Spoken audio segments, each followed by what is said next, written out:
नमस्कार। एक दोबारा से बहुत शानदार प्रॉपर्टी लेकर आया था के लिए। अब दो रास्ता की प्रॉपर्टी है और 25 फीट को रास्ता है। मेन रोड भी 25 फीट की है। ग्रेवल रोड है।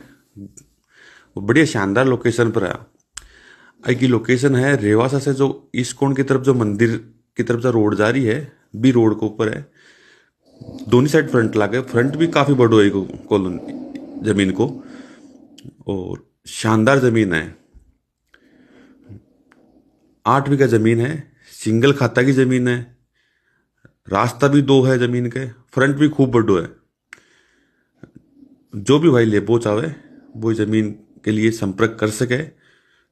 दोनों रास्ता जा रहे हैं। एक और इस्कॉन की तरफ जा रही है, मंदिर की तरफ रास्ता जा रही है और सामने से जो रास्ते आ रहे हैं वो आ रहे हैं अपने रेवासा की तरफ से। 25 फीट की रोड है। रास्ता दो रास्ता लाग रहा है।